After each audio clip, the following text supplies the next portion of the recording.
This is going to be the only video you need to watch when it comes to mastering the art and science of cold calling. Back in the day, I used to cold call quite a lot working in tech sales, calling in hospitals and all the way from reception to managers to directors to the CEO. So I'm going to give you some of the best tips I've learned so that you can actually be more effective, generate more leads, get more meetings, and close more deals. And if you want to actually take your sales game to the next level, you definitely want to check out my masterclass, saleslegacy.com, if you want to learn more. So let's go ahead and dive into this. So recently, I've been getting a lot of random cold calls. I don't know why. I don't know how people got my phone number, but they've been calling me. And usually I can tell right away the first 2 seconds that it's a cold call and I don't want to talk with them. You probably experienced this too. Why does this happen? It's actually how they sound. That's the key dead red flag giveaway. How somebody sounds when they're talking to you instantly tells you whether or not they are just trying to cold call you and they are trying to sell you. So the name of the game when it comes to succeeding in cold calling is learning how to control the way you sound so that the other person on the other line feels like you're more of a friend, even though they have no idea who you are, they don't know what you want, they don't know you're trying to sell them something, they just feel like they want to hear what you have to say next, right? So it's all about your tone and how you sound. So let's go ahead and break this down even further. How do you control the way someone perceives you based on the way you sound? There's 3 key elements, right? It's going to be your inflection, your volume, and your speed. So let's dive into this. The first important one is going to be your inflection, right? So how high and low you're speaking. Typically, if you're gonna sound like a nerd or you're gonna sound like someone that's not trustworthy, you're gonna sound very high and nobody likes that. Hello, sir, how are you doing today? That kind of vibe. Typically, when you're talking to someone on the phone, you don't wanna go so high, you wanna go a little bit lower, something like, hey, how's it going, John? How you doing today? It's a lot more comfortable, it's a lot more settling, it's more palatable for a person, it just sounds smooth, right? As a guy, that's typically what I do. Now, from there, you don't wanna talk too fast, you don't wanna talk too slow. So if you talk like this and nobody can understand you, then the call is going to be over. But if you talk too slow, hey there, it's really weird, right? And the volume, right? You don't want to talk too loud, not too soft. If you're too soft, they can't hear you on the phone. If you're too loud, it's too noisy, right? So these are very much the basics. But the question is, how do you know which volume, inflection, or speed you should use? So the key here is you actually want to mimic them. You want to basically sound like the other person. Now, it doesn't mean you're being fake. It just means you're matching the way that they're speaking. So if somebody is speaking more slower, they're more calm, less energy, you actually want to mimic that as well. Now, if someone's really fast, high energy, and they're like, oh my God, what's going on, Patrick? Then you want to match that energy. It's not that you have to copy exactly how they sound. It's just matching the vibe and the energy, right? But when you come in on the first line, hey, John, how's it going? This is Patrick from XYZ company, right? You usually have a default, and I usually like to do like the more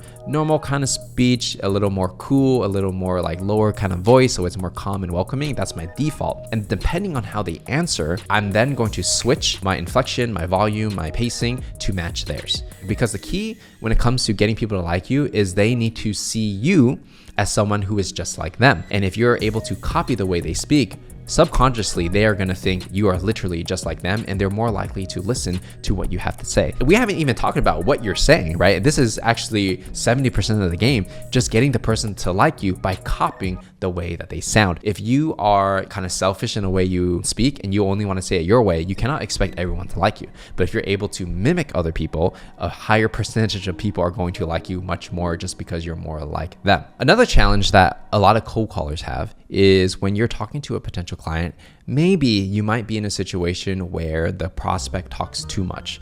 And they talk so much and it's totally irrelevant to your sale and getting them to buy your products and services that you actually want them to shut up and get back on track. So here's actually how you take control of the conversation. The key to guiding the conversation is asking really smart questions that lead the prospect to talk about their problems, which you will later solve in the call. So if they're saying something like, oh yeah, and then my dog did this and da-da-da, say, hey, I actually had a question. Oh yeah, what's your question? So, bringing it back to the topic on your pet shop, I was just curious to see, if you were using Instagram yet. And if they're a really talkative person, they'll be like, oh yeah, we tried that Instagram thing and it didn't really work. And now we're actually talking about some of the problems they have in their business. How you actually get someone to stop talking is you just interrupt them politely with a question. Hey, do you mind if I ask you a question real quick? Sure. Yeah. What's up, Patrick? Yeah. So when it comes to get more people to know about your products, like what are some of the things you tried so far? It's going to be so natural that they're just going to talk about wherever you lead them. And so when they talk about wherever you led them,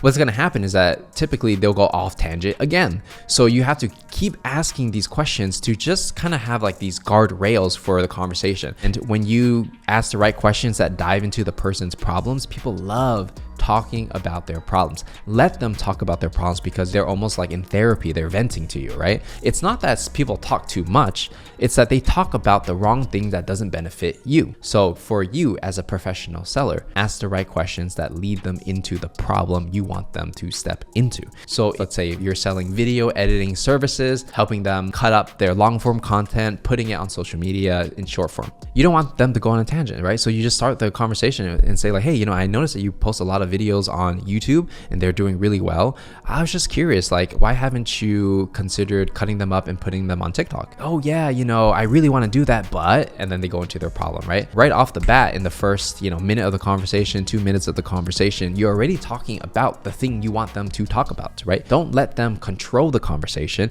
Ask the right questions so that you control the conversation, but you make them feel like they are in control of their own destiny. And that's the ultimate form of persuasion. When you persuade someone so well, they do the thing that they do, but really it's you planting the idea in their brain and then they think it's their idea. By the end of the call, if you're selling video editing services, they're gonna think it's their idea to grow on TikTok, right? And that's how you want to position yourself. In a cold call, a lot of times you actually want to get the budget on the first call. Now, I know this is very difficult and I know like a lot of people are like, oh no, it's too early. No, it's not. Sometimes it's early and sometimes they don't know, but sometimes you can't get the budget. So how do you do it? You basically give them a range, right? You basically just say, hey, based on everything we talked about, is there a budget or a range that we can work with or that you are thinking on spending on something like this? I think we have a budget, but I'm really not sure and I don't want to give it right now because I'm not sure if we're going to work together, blah, blah, blah, blah, blah. Great. I respect that. I totally understand, but it would be really helpful because I don't want to waste your time. I don't want to waste my time. I want to make sure this is the right fit on both sides. And if the budget doesn't work, then there's no point of even continuing the conversation, right? Is it possible for you to just give like some kind of range, something for me to understand whether or not it's a good fit on both sides? It's very hard for them to deny that because you're basically saying you don't want to waste their time. If the budget doesn't fit, there's no point even having another meeting because it's not going to work anyways, right? And so logically, they're going to think like, like it does make sense. I got to give them something. So they'll be like, the budget might be around $5,000 to $10,000 for this. I'm not really sure, but around there, I think that's kind of what we're thinking. That's all you need. You just need a ballpark general idea of how much someone is willing to pay. You don't need their exact budget. You just need a ballpark. And then from there, you can strategize later to figure out like, okay, like how much can we get out of this person essentially, right? Those are some of the best tips when it comes to cold calling. I hope it helped you. If it did, make sure to give this video a like and subscribe. And if you want to take your sales game to the next level, make sure to check out my masterclass Sales Legacy, where you're going to master the art and science of cold calling, how to generate leads, pitch, how to close deals, and really just how to start and accelerate your career in sales. So if that's something that interests you, make sure to check out saleslegacy.com and I will see you in the next one.